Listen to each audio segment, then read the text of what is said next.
قبا تو اندر جاتے تھے عرب تھے تو وہاں بیٹھتے تھے اس پر منڈیر پر ٹانگیں اندر لٹکا کر بیٹھتے تھے اور یہ باغ تھا، باغ میں تھا، اسی پر وہ واقعہ آتا ہے جس پر حضرت ابو ذر غفار رضی اللہ فرماتے ہیں کہ میں نے دیکھا وسلم جو ہے نا وہ بیر عریس میں اندر چلے گئے اور وہاں جا کر حضور صلی اللہ علیہ وسلم جو ہے نا وہ انہوں نے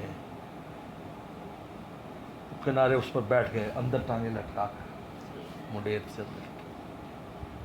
تو میں نے کہا آج میں پہرے دار بن جاتا ہوں وسلم کا، تو وہ دروازے کے اندر کی طرف بیٹھ گیا میں باغ کی۔ تو تھوڑی دیر میں کسی نے ایسے کر کے دھکا مارا، میں نے کہا من کون؟ کا ابو بکر۔ میں نے کہا ٹھہرو تم، میں رسول اللہ سے پوچھ سکوں۔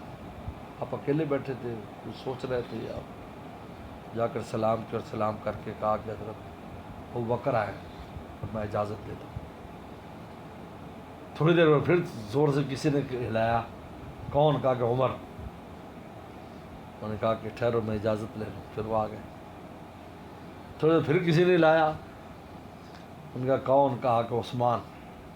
ان کا ٹھہر میں اجازت لے لوں۔ آپ نے فرمایا کہ اچھا ہر ایک کے لیے پہلے یہ بھی فرمایا کہ اجازت بھی دے دو اور جنت کی بشارت دے دو، یہ بھی ابو بکر صدیق کو اور عمر کو بھی۔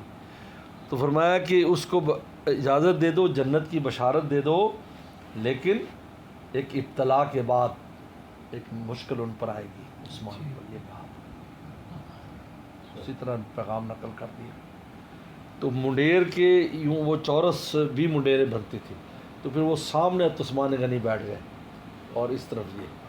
تو حضرت ابو ہریرہ رضی اللہ عنہ کے جو داماد ہیں حضرت سعید بن مسیب تابعی ہیں، وہ فرماتے ہیں کہ یہ روایت جب ہمارے سامنے، یعنی یہ روایت، یہ اس میں یہ بھی اشارہ تھا کہ ان کی قبریں اکٹھی ہوں گی، عثمان کی قبر الگ ہوگی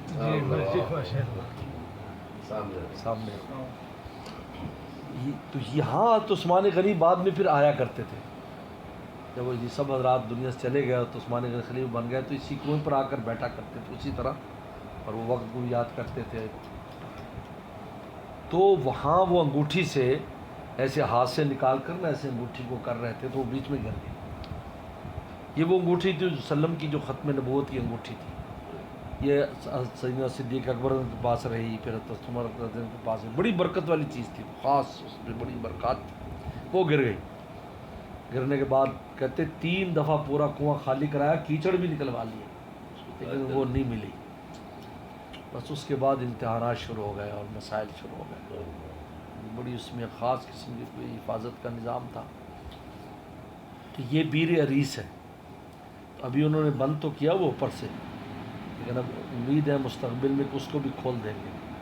اس کا پانی بہت شیریں، وسلم پانی بھی پیتے تھے اور وہ اوپر بیٹھتے تھے آ کر۔ تو باغ تھا، باغ میں نہیں، وہ الگ، وہ بیر روما ہے، بیر روما وقف کیا نہیں، وہ بالکل اس کے اپوزٹ سائڈ، یعنی یہ قبا جو ہے نا یہ مسجد نبوی کے مشرق میں اور وہ مغرب میں۔ اب مغرب میں جب جائیں گے تو وہاں باغ اب بھی موجود ہے اور کنواں بھی موجود ہے، کنویں سے پانی چل رہا ہے۔ اب اس کو انہوں نے لے لیا ہے، اس کو بھی بیر روما جو خرید کر کیا تھا۔